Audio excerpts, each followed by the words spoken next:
Okay, Mike, I think we're ready. Okay. Let me take a look and see, make sure sound is working just fine. I hear the beautiful music. Oh boy. Okay. Check, check, check. Oh man, you can see Sub-Terrania.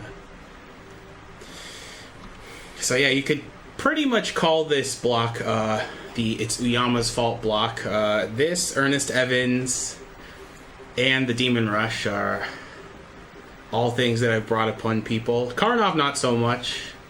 That's independent parties right there. But, I mean, Ernest Evans is also somewhat thanks to Murph. Sub-Terrania is also thanks to Vorpal, because it's actually part of the Bad Game exchange a long time ago in SDA, where we traded bad games and we ran them. And Vorpal never ran his game. And we're playing in hard, the only difficulty.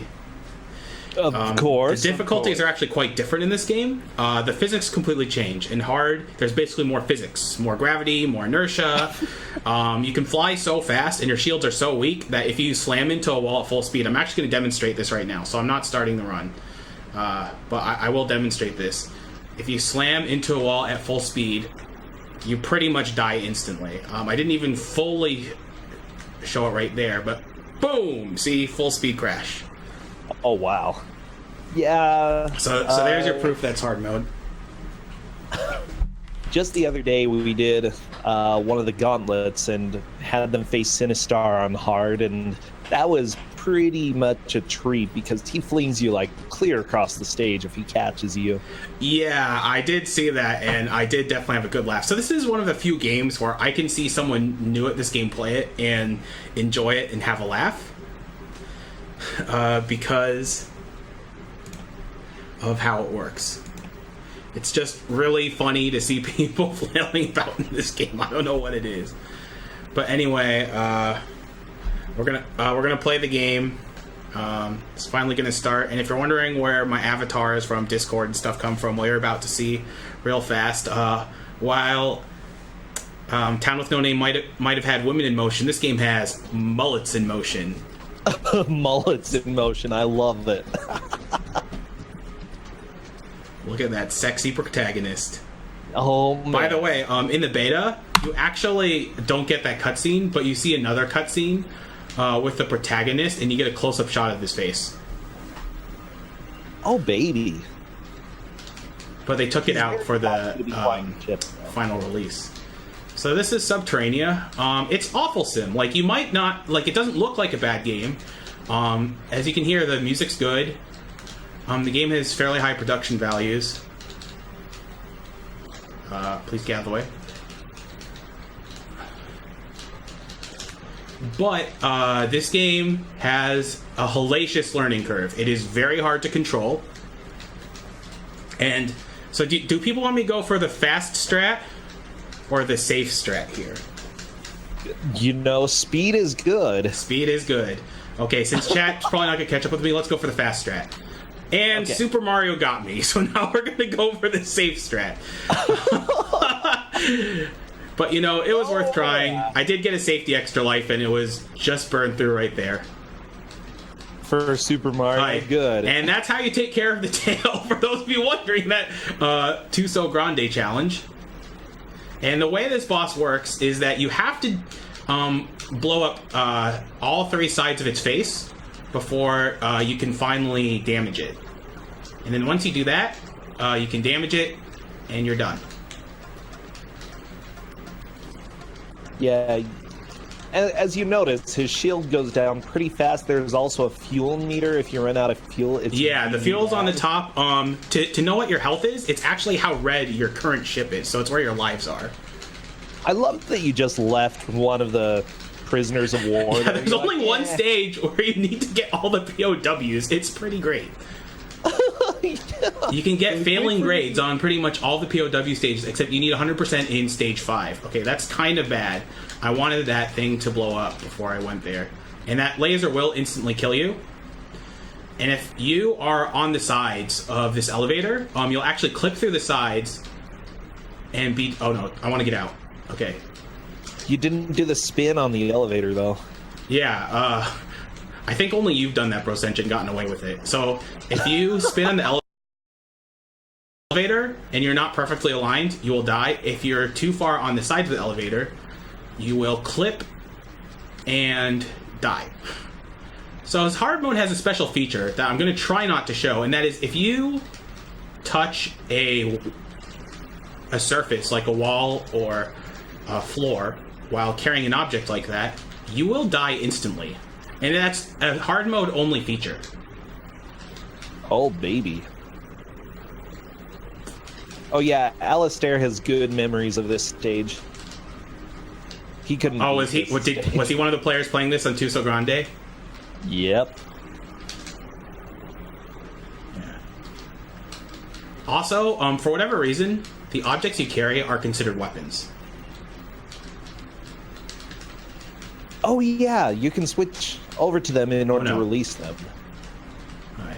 So it might not look like I'm going too fast, but A, this game is quite hard, and I'm trying to actually beat this game, especially since I tried to go fast.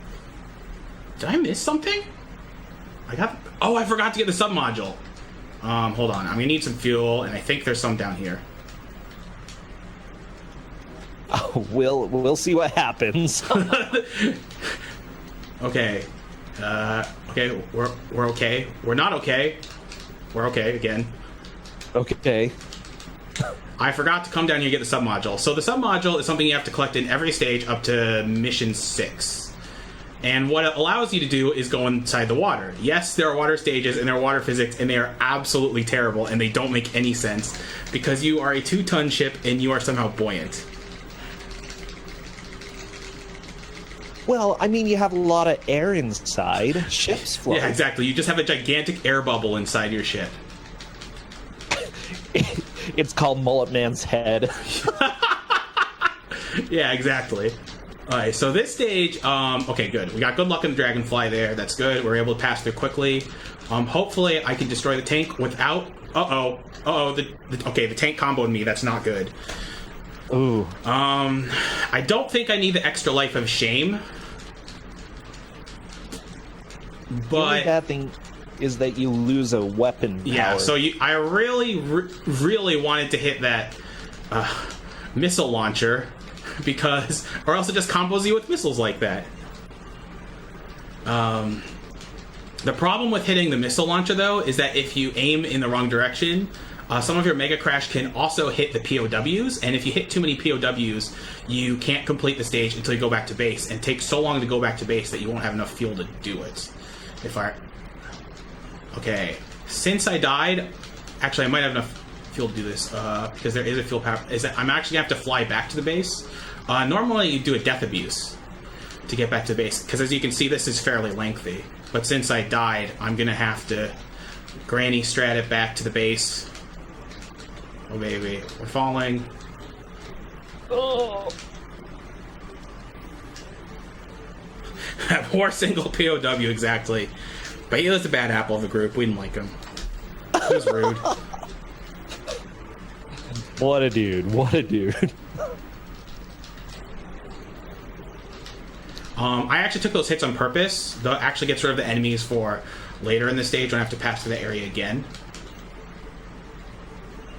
It's weird that they don't do that much damage to you. Oh, that's not good. Yeah, well, those flies do a lot of damage to you. So, in general, it's collision damage that's the real threat in this game. I'm going to take my time to shoot down this missile launcher. Okay. Yeah, so even though I have 4 lives, my lives are actually kind of at risk. And it's mainly because of the final boss. Because for the final boss, I want at least 5 or 6 lives. And there's a good reason for that, and you'll see it once it appears. But even with that many lives, who knows? Yeah, who knows? Like, I've fought that final boss at least hundreds of times, and I've one life the boss once. My average is probably 4 or 5 deaths. Wow. Okay, and we're playing extra careful there because during my practice right before we did this run, I actually swung the little chain a bit, and then when I dropped it, it hit the side of the wall instead of the bug. You do need that. It's basically a gigantic can of Raid. It basically just eliminates that bug. If you don't do it, that bug will just sleep up and insta-kill you. So what's nice about this stage is that even though I died a bit, I can regain my power-ups by collecting that. This stage has 2 power-ups, which is very nice because it lets you make up for past deaths. Come on, get me off this. Poles are also very awkward in this game. They have an entirely different set of physics than your normal ones, and you use up and down to go up and down the poles no matter what you set your controls to. There's actually something interesting about this game. You can set every single control in this game, including your turning buttons. So if you don't want left and right to turn you, you can choose like A and C or whatever you want. That's kind of gross. But I mean, yay for customizability. Yeah, exactly. Xerinx knew what they wanted. Okay. And you have to collect 5 POWs in this stage, which is why I waited for that. There is actually an alternate strat where you collect more POWs elsewhere, and then you just don't kill Captain Stomp'em. Please let me through. And you just try to get the POWs that way, but it's very risky, and I don't even know if it saves time. People are waiting for the invisible death pixel as well. Oh, well, hopefully I'm not going to get them because I'm actually really low on lives and I'm really low on fuel. Okay, I think I made it. Alright, we made it. That's good. Good. So this is when the game gets real, because this is when water is introduced. And your ship is buoyant, so it actually floats, so you have to fight against the water. There is an anti-pressure unit, which lets you drop like a rock, but then your ship becomes even harder to control, so I try to use it as little as possible. Oh no, that was not good. That was my fault. Pinball got me. This run is now going to be very hard to complete. Oh geez, holy guacamole. Well, yeah, Pinball does not mess around. Okay, we're good. Okay, that was much better climb. Oh yeah, and what's interesting is that you actually do get these mission briefings, which tell you what to do in between the stages. But because of the interference from the water, you don't get any more briefings. So you just have to figure out these stages on your own if you're playing for the first time. I'm not getting death abuse here. Normally I would, but again, I'm kind of low on lives, and I need to conserve my weapon power. Because you do actually lose weapon power every time you die. That's why I'm collecting so many weapon power-ups, which are the red capsules. However, this is very risky because of that. Because Pinball can just decide to slam me and jam me whenever they want to. Oh, jeez. So, even though I have 4 lives, this run is not going terribly well. But, you know, it's big game. It's Sub-Terrania. Right, so, there is a zip here. That's a first. What? Yeah, so because the water drains, the fish also drain with it, and they were in the perfect spot that I think no matter what I did, they just would have crushed me to death there. Which is pretty great. Sub-Terrania does not want me to complete it today. It's playing strong. But I will be able to make it to the final stage and probably the final boss, so we'll go on with this farce. I have very little chance of actually completing the game now. And I'm probably going to go over estimate, but that seems to be a big Bad Game-a-thon tradition, so you can thank me for keeping up the tradition. Thank you, Mike. The record in this game, it's by me. It is an 11.5 minutes, which we're probably almost over right now, yeah, because of all the safeties I've had to take and all the deaths. But you have to reset a lot to do that, and it is beatable. I think sub 11 is possible, and we just defeated Mario's brother Luigi. He didn't get to slam into me like his brother did. Luigi was never as successful as Mario, so you know, can't let him have fun. And yes, I have named pretty much all the enemies that have managed to kill me in this game, so if it doesn't have a name, then it's not worthy because it hasn't killed me. Dang. So getting bumped in water is really bad because you're much slower in the water, and so any mistakes are exaggerated, like bumping into that shell right there. And the reason why I took this really weird route is because I needed that laser that was all the way on the right to blow through that device. Yes, Fighter's Fork. Not completing all the required percent is technically any percent. Okay. Please, please, please, please, please. Okay. Alright, so I'm going to collect this extra life so I actually have a chance of beating the game, even though it's a very small one.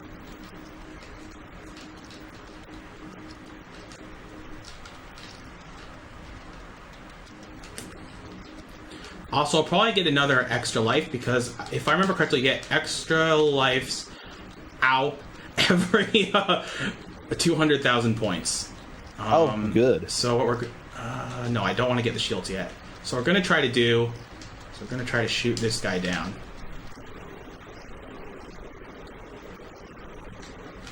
And then we're going to go for power up. This is really necessary for spin. I've red level 3. The maximum is red level 4. There's a red, blue, and green. And the blue is a homeless shot that puts Contra 3's homeless shot to shame.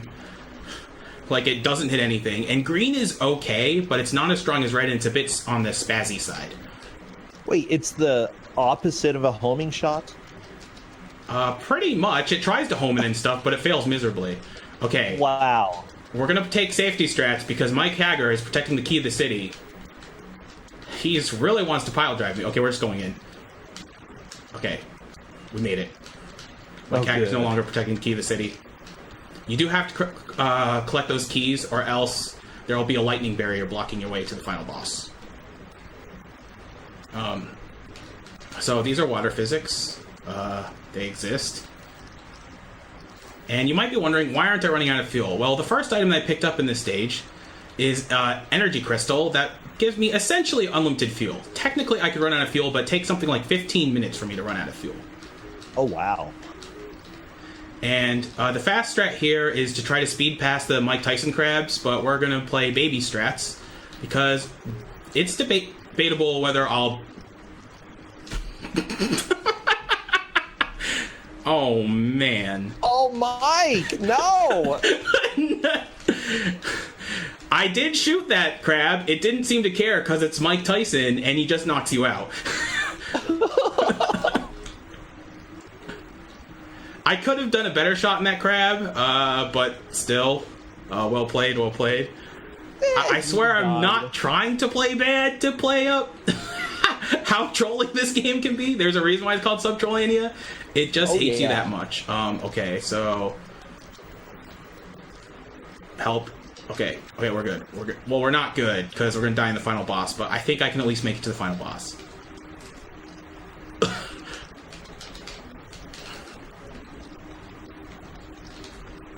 And by the way, the chance of beating the final boss is somewhere around, like, 1%, maybe. Because I have less gunpowder than I want, and I only have 3 lives. Hello? Please let me collect that. I've actually never had trouble collecting that, you know? Oh, no, that was almost Invisible Death Pixel. Oh. So Invisible Death Pixel is basically a tiny little crevice. Sometimes it's an obvious-looking crevice. Sometimes it's a very not obvious-looking crevice. Where if you get wedged in it, you can't escape because you're just colliding with something constantly, and you die. In easy, it'll take a little while for you to die because you have more shields. In hard, you just die pretty much instantly because of how few shields you have in hard. Oh, baby. We're getting up to the final boss, Finn.